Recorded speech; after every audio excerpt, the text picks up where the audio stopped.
the negotiating tools that they'll have, they'll say, listen, Let's get to Jim Armstrong right now. Jim?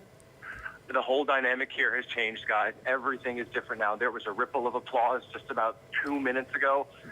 It started with the police officers and responders who were closest to where the suspect was believed to have been.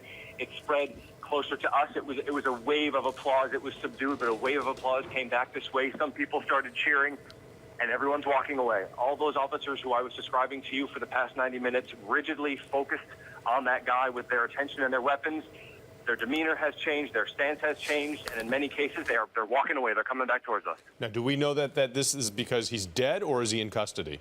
I do not know. I do not. I was just actually just talking to CBS Network. They had a report that someone is in custody, but from where I am right now, I can't verify that. I can just tell you, palpable sense of relief from everyone here. All right, so Jim, now we're getting confirmation from Karen on the scene that the suspect is in custody, and right now he is on his way to the hospital. And I'm telling you what, I don't know about you, breathing a big old sigh of relief, because this could have been a horrible situation for a lot more involved, and it's nice to see that nobody besides Knucklehead is hurt. I mean, this is best possible news, Jim. Dozens of police officers. I mean, we've seen them risking their lives all day with the most serious faces, doing the most dangerous work, unimaginably dangerous work. Can you imagine what it looks like to see them all release their weapons a little bit and clap? It's amazing. Oh, that must be such I don't know that we've ever seen that at a No. scene anywhere, but you can imagine their relief. One of their own killed last night, another critically wounded, and for them to be able to have this suspect alive, I mean, this is exactly what they wanted. And I'll say this, I know that those officers can't hear us now, but I know their family members and their kids are sitting at home watching. And so to you, please pass it along to them, and this goes to you as well. Thank you very much for their service and what they have done. Hundreds of officers, state, local, and federal, have put their lives on the line to help protect us and keep us safe in light of what happened on Monday. And that event was so horrific, and there's so many people that are still trying to come to grips with that, and that'll take a long time, and the healing will take a long time.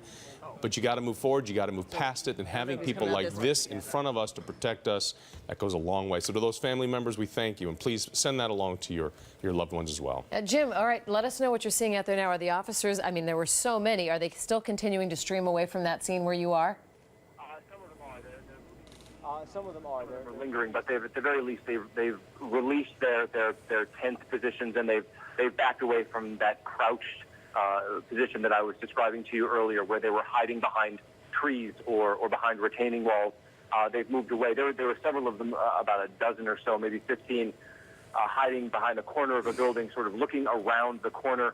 They've moved out in full view now. I mean, in an area that 10 minutes ago could potentially have been in the line of this shooter. They're now standing there without any concern. Let me ask you something, Jim. Based on where this house is, where the boat is, and where you are, if the ambulance has not already left that scene, would it have to go by you? No. Watertown, as you probably know, is sort of a tangle of one-ways and neighborhood streets, so I would imagine there's probably 10 different ways for them to get. I'm on the main road, right off Arsenal, but I would imagine there's another way, at least another way for them to get there. Wow. I just tell you what, it's just a big sigh of relief. You know, they finally got this thing wrapped up. And here comes the big question now, and I'm sure this is what investigators have at the forefront of their mind. Is this it? Is it just these two guys? Is there more? And I'm sure the federal investigators are working on that right now. But for all the law enforcement personnel, they had two objectives.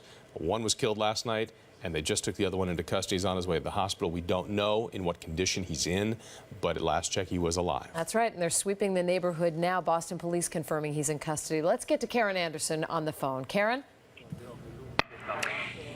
This is the news everyone's been waiting for. The suspect is in custody.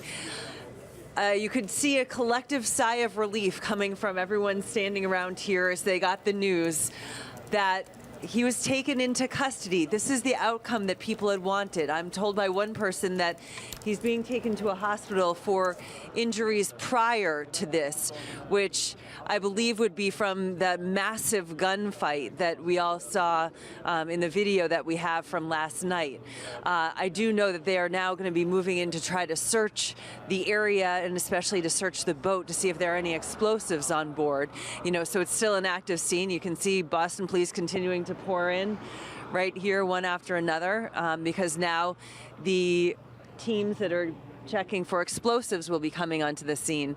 But in terms of what we'd all been hoping for since that horrific moment at 2:50 on Monday afternoon. Now the suspect is in custody. Yeah, Karen, and as part of this sweep, the objective here is just to make sure there's nobody else in the area. Are you getting any sense, Karen, whether police are going to issue any kind of a statement or answer some questions here in the next, say, hour to hour and a half? I don't, but I expect they will. I mean, this is hopefully something they will want to talk about, the successful completion of the case. I expect we will hear from them. Obviously, they need to get the area secure. Public safety is still a concern, not knowing what's happened in that area, what he's been doing, over since the gunfight earlier this morning. So that's the first priority. But I do believe that they will want to come speak with us. Just a hunch. But when you have an outcome, which is what they wanted, a suspect taken into custody, I'm expecting we will hear from them sometime. Lisa and Jonathan? All right, Karen, thanks very much. And again, we saw an ambulance coming up, remember, just a while back. So we suspected that something was kind of developing with us now. And we understand. Jim, talk to us just for a second. And this is, I'm talking to our producer real quick. He talks in our ear. Is this ambulance going to be going to Mount Auburn? We don't know. All right, we don't know at this point. But again, if you're just joining us right now at 8:50 in the evening, we did get the all clear that the second suspect now has been taken into custody. He has been wounded. We don't know to the extent of his wounds. We just know that they took him into custody and he was alive at that time. There was a barrage of fire, gunfire that took place shortly. I mean, it was uncanny. Minutes after the governor and the colonel with the state police were up in front of the cameras saying they are now scaling back the search and they are lifting the stay-at-home order. Literally within seconds, it seemed like, of that, there was a huge gunfight, not more than, I would say, 10 blocks away from where they were standing. And they cornered the second suspect in the marathon bombing case in a boat that had been winter wrapped in a man's backyard. And apparently, according to Karen, the owner of that home went out to his backyard, I guess when they got the all clear, and he spotted blood on the ground close to the boat, didn't go near it, backed off, called police, and it was that tip that apparently led them right to the boat and right to suspect number 2.